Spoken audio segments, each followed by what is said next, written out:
Translate my documents in German. I have all documents in English. अगर appointment cancel हो जाए तो क्या उसको दोबारा से रीस्केड्यूल किया जा सकता है? ये स्टूडेंट जर्मनी में स्टडी कर रहा है, क्या वो भी स्पाउस वीज़े अपनी फैमिली को स्पाउस को यहाँ बुला सकता है FRV सेटअप में? उसका क्या मुझे अगर जो अपॉइंटमेंट मिसाल है, अगर कोई बंदा वहीं मौजूद है, उसकी जॉब हो गई है और उसकी अपनी अपॉइंटमेंट आ गई है, तो क्या वो अपनी फैमिली को भी साथ में ही ले जाए उसी अपॉइंटमेंट के ऊपर?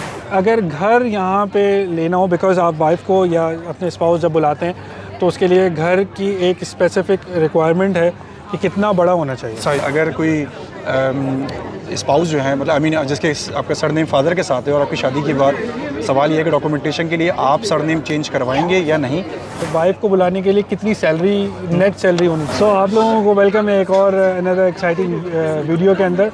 आज की वीडियो हम लोग लेकर आए हैं, कुछ फ्रीक्वेंट क्वेश्चंस हैं FRV से रिलेटेड, जो कि फैमिली रीयूनियन वीज़ा है। और ये बहुत सारे क्वेश्चंस हमें यूट्यूब के ऊपर एज अ कमेंट में रिसीव हुए, तो हमने सोचा इस पर एक वीडियो बनाई जाए ताकि उसमें एक कंप्लीट डिस्कशन और इन्फॉर्मेशन आप तक पहुंचाई जाए उन सवालात से रिलेटेड।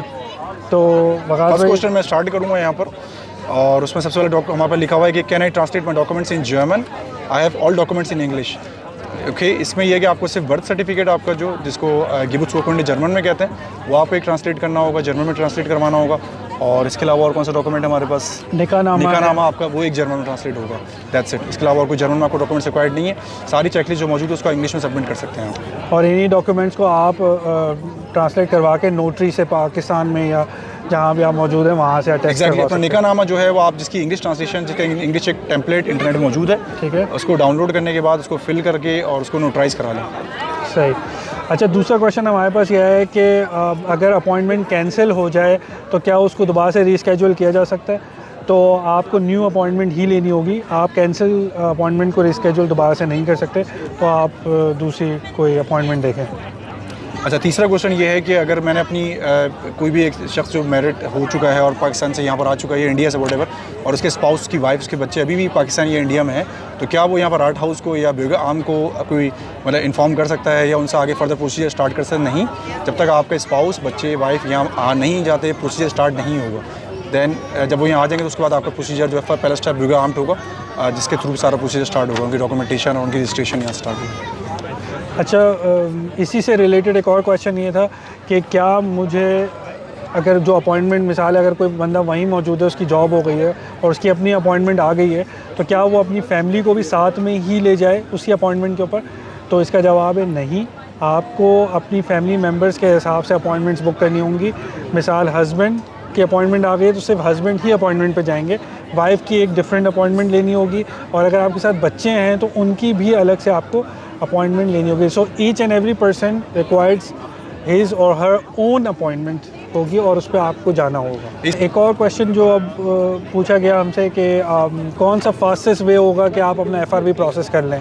कोई ऐसे डूज़ हैं जो कर लिए जाएं तो आपका प्रोसेस तेज़ हो जाएगा अपॉइंटमेंट के बाद और या अपॉइंटमेंट के दिन? तो मैं आपसे ये कहूँगा कि जो वेबसाइट पे चेकलिस्ट मौजूद है, सिर्फ आप उसी को फॉलो कीजिए, उसको फुलफ़िल कीजिए। अगर कोई ऐसे डॉक्यूमेंट्स हैं जो इज़ नॉट वेरी इंपॉर्टेंट, अगर वो छूट भी जाते हैं तो रिक्वेस्ट की जा सकती है कि अगले एक हफ़्ते के अंदर अंदर वो भी सबमिट कर दिए जाएंगे।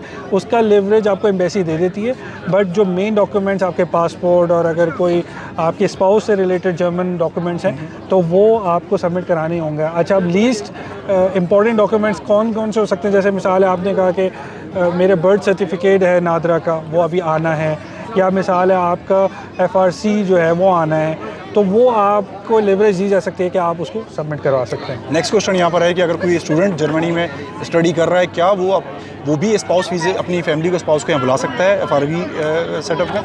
उसका जवाब ये है कि बुला सकता है अगर वो उसकी शादी जो है उसके स्टूडेंट वीज़ा उसको ग्रांट होने से पहले हुई थी और यहाँ पर उस स्टूडेंट को 1 साल हो चुका है already, then he can apply और वीज़ा अप्लाई कर सकता है और अपनी फैमिली को यहाँ बुला सकता है बच्चों के साथ। लेकिन डेफिनेटली उसको अपने यहाँ पर इनफ फंड्स दिखाने होंगे कि पर पर्सन जो एक फ़ंड चल रहा है, अगर वाइफ को वो बुलाना चाह रहा है तो वो है 11,500 यूरो। और अगर आपके पास वो अमाउंट है या फिर उस तरह की कोई ऐसी जॉब है जिसमें आपकी मंथली एक उनफेस्टेड या इनडेफिनेट आपके पास एक कॉन्ट्रैक्ट है कंपनी का और वहाँ से इतनी ऐसा अमाउंट आता है जिसमें आप अपनी वाइफ को अफोर्ड कर सकते हैं, तो वो भी आप कॉन्सुलेट को शो करा सकते हैं, तो इट्स मीन वो वीज़ा अप्लाई कर सकते हैं। इसके बाद जो नेक्स्ट क्वेश्चन था वो एक एप्लीकेंट ने पूछा है कि उनके पार्टनर जो होते हैं जर्मनी में वो ब्लू कार्ड होल्डर हैं, तो क्या कोई ऐसा फास्टेस्ट वे हो सकता है ब्लू कार्ड होल्डर के लिए कि वो जल्द से जल्द अपने स्पाउस को जर्मनी बुला सकें?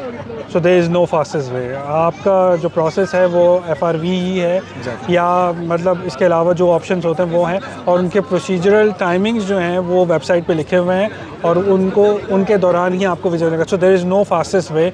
क्वेश्चन मेरे पास है कि अगर कोई स्पाउस जो है मतलब आई मीन जिसके आपका सरनेम फादर के साथ है और आपकी शादी के बाद सवाल ये है कि डॉक्यूमेंटेशन के लिए आप सरनेम चेंज करवाएंगे या नहीं, क्या आप अपने फादर के नेम से ही अप्लाई कर सकते हैं सरनेम, या आपको पहले अपने डॉक्यूमेंट्स फॉर एग्जांपल नादरा का NIC है, पासपोर्ट है, या हस्बैंड के नेम पे कराना ज़रूरी है? उसका जवाब है नहीं, आप उनको वैसे ही रहने दें और उनको उसको आप वैसे भी अप्लाई कर सकते हैं अपने फादर के नाम के साथ साथ। अच्छा, एक और चीज़ ये है कि कुछ लोग जो जर्मन पासपोर्ट होल्डर्स हैं वो पाकिस्तान जाके शादी करते हैं, इसमें लड़का हो या लड़की हो, तो जो आप अपना जो निकाहनामा होता है उसमें जो एड्रेस लिखेंगे, तो जो एप्लीकेंट जर्मन पासपोर्ट होल्डर है उसका जर्मनी का ही एड्रेस जो है निकाहनामे में लिखा जाएगा। यहाँ पे सवाल ये हुआ था कि क्या उस जगह का एड्रेस लिख दिया जाए जहाँ पे निकाह हो रहा है, तो ऐसा नहीं है। आपको अगर लड़का जर्मन पासपोर्ट होल्डर है तो वो यहाँ जर्मनी का ही अपना एड्रेस जो है वो उस निकाहनामे में लिखेगा। इसके अलावा ये एक और सवाल बहुत ज़्यादा पूछा जा रहा है कि वाइफ को बुलाने के लिए कितनी सैलरी, नेट सैलरी होनी चाहिए। तो एज़ पर रूल 56,400 की वैल्यू होनी चाहिए। मेरे ख्याल में ये भी ओल्ड एक डेट्स में ये चीज़ थी, जो करंट अभी सिनेरियो क्वाइट डिफरेंट। उसमें मेरे ख्याल में आपको इन्होंने ब्लू कार्ड की रिक्वायरमेंट भी और कम कर दी है सैलरी की, जो 39-40,000, और इट डिपेंड्स कि कौन सा आपका स्किल्ड वर्कर हैं या आपका कोई स्पेशल जो है मतलब आई मीन जो दूसरे प्रोफेशन हैं उनके लिहाज से। थोड़ा सा इंटरनेट पर आप देख लें, और उस लिहाज से जितना मुझे राइट नाउ पता है, अगर आप ब्लू कार्ड पे हैं तो एटलीस्ट आपकी सैलरी जो कम करके उन्होंने कर दी है अराउंड 45-40,000 तक कर दी है। अच्छा, मेरे पास एक बड़ा इंटरटेनिंग क्वेश्चन आया हुआ है। अच्छा, और किसी ने पूछा है कि इंगेजमेंट केस में अपॉइंटमेंट अप्लाई कर सकते हैं अगर आपकी इंगेजमेंट हुई हुई और आपका कोई ऐसा रिलेशन आई मीन शादी या निकाह नहीं हुआ, तो भाई या बहन जो भी हैं आप, मैं आपके मामला समझ सकता हूँ, जज्बात को समझ रहे हैं हम लोग, लेकिन ये पॉसिबल नहीं है। ये जर्मन कॉन्सुलेट ही चीज़ नहीं समझती। ये जर्मन आने की ख्वाहिश हो सकती है बट ये प्रोसेस का हिस्सा नहीं बन सकता। बिल्कुल, तो वो इसको कंसीडर नहीं करेंगे बिल्कुल। उसके लिए आपको एक प्रॉपर आपको कोई सर्टिफाइड चीज़ हमारे निकाह है या शादी वो होगी, then you can apply your visa. Waqas भाई, FRV की फ़ीस क्या है? FRV की फ़ीस जो इस वक्त है 75 यूरो, जो नॉर्मल फ़ीस है वीज़ा अप्लाई करने की, जो एडल्ट्स की है, और बिलो 18 अगर आपकी फैमिली में कोई है, बच्चे हैं फॉर एग्जांपल, तो उनकी फ़ीस हाफ़ है, जो बनती है 37.50 यूरोस पर पर्सन फ़ीस है। Good to know. अच्छा, एक बड़ा इंटरेस्टिंग क्वेश्चन है जो कि मेरे लिए भी थोड़ी सी नॉलेज आज गेन की है मैंने।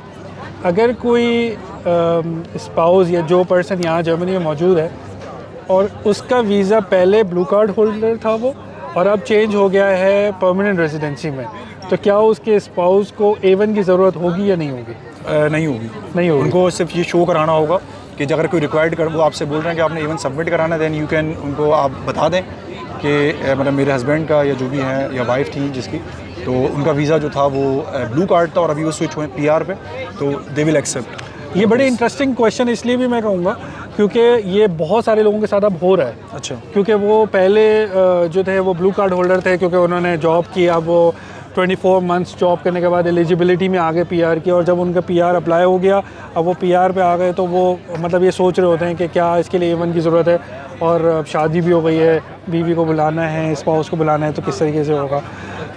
अगर घर यहाँ पे लेना हो, बिकॉज़ आप वाइफ को या अपने स्पाउस जब बुलाते हैं तो उसके लिए घर की एक स्पेसिफिक रिक्वायरमेंट है कि कितना बड़ा होना चाहिए साइज़।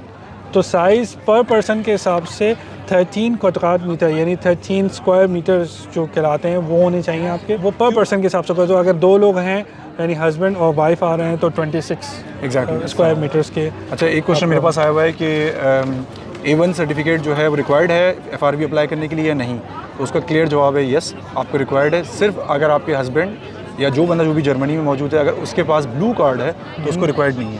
जैसा भी आपने बताया कि ब्लू कार्ड से PR पे स्विच हुआ है तो उसको भी रिक्वायर्ड नहीं है, बाकी सबको रिक्वायर्ड है। अच्छा, इसमें एक चीज़ ये है कि अगर आपके हस्बैंड या वाइफ जो जर्मनी में है, अगर उनके पास EU नेशनैलिटी है, फॉर एग्जांपल जर्मनी की नहीं, जर्मनी से बाहर किसी भी यूरोपियन कंट्री की है, अगर हम एग्जांपल लें फ्रांस की है या इटली की है, और वो यहाँ शिफ्ट हो गए हैं और उनकी वाइफ अब पाकिस्तान या इंडिया से आ रही हैं, तो उनको A1 चाहिए या नहीं, तो उनको भी नहीं चाहिए। अगर आपके पास जर्मन पासपोर्ट है या आपके पास व्हाटएवर कोई भी स्टेटस है ब्लू कार्ड के अलावा, तो आपको आपके स्पाउस को जो पाकिस्तान से इंडिया से आना चाह रहे हैं उनको A1 रिक्वायर्ड है। करके आए यार, जर्मन करके आए, करने का बहुत फ़ायदा है। और टू बी ऑनेस्ट यहाँ लैंग्वेज का मतलब जितनी अच्छी हो उतना आप जल्दी और इंटीग्रेट हो सकते हैं, जॉब के चांसेस हैं और डिफरेंट सिंपली आपके डोर्स ओपन हैं। एग्जैक्टली। अच्छा, इसमें एक चीज़ और ऐड करूँगा मैं, साथ साथ ये पूछा जा रहा है कि A1 जो है उसकी एक्सपायरी है या नहीं।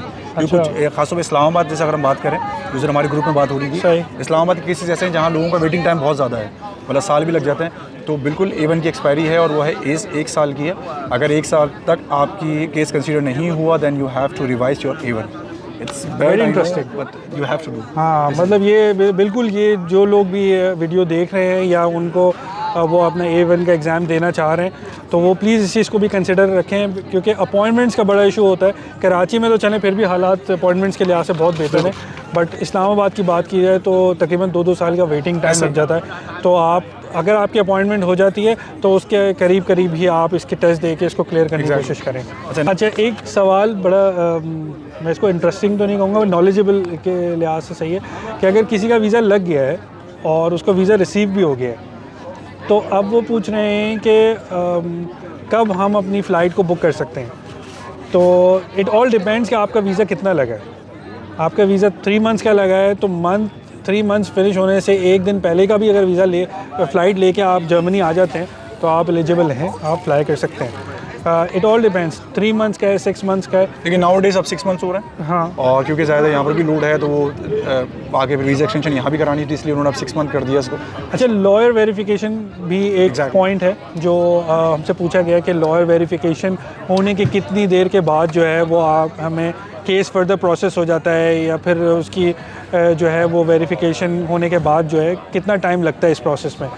तो जितना एक्सपीरियंस हमें अपने दोस्तों से पता चला है वो ये है कि वेरिफिकेशन होते ही 2 वीक्स के बाद आपका केस जो है वो जर्मनी आ जाता है और जर्मनी एम्बेसी से आपको, या बेहोर्डे जिसको हम कहते हैं, वहाँ से आपको कॉल आ जाती है कि आप आएँ और अपने डॉक्यूमेंट्स को सबमिट करें।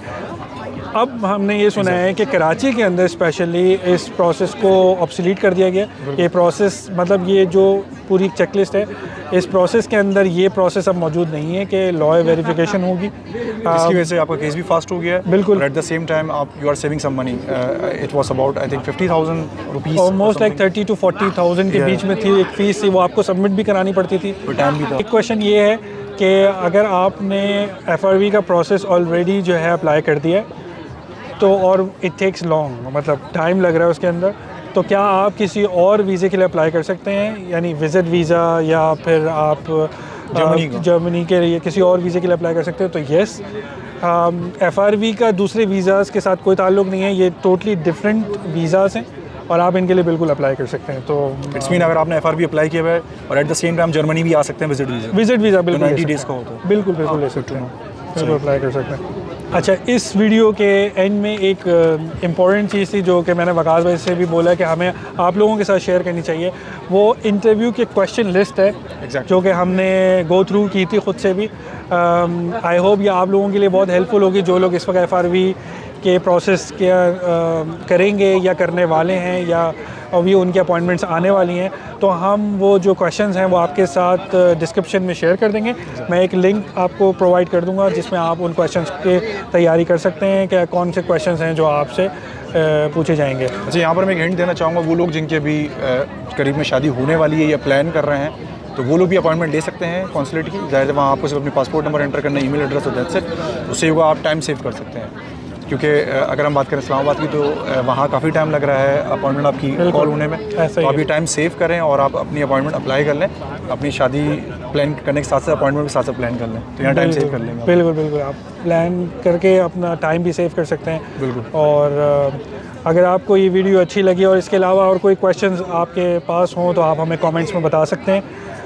ये वीडियो अगर आपको अच्छी लगी please like, share and subscribe and hit the bell icon. और बहुत सारी एजुकेशनल और फन से रिलेटेड वीडियोस इस चैनल पे मौजूद हैं, तो आइए उनको वीडियो को देखिए। एंड अब तक जो भी सपोर्ट हुई उसके लिए thank you so much, and then see you in the next video.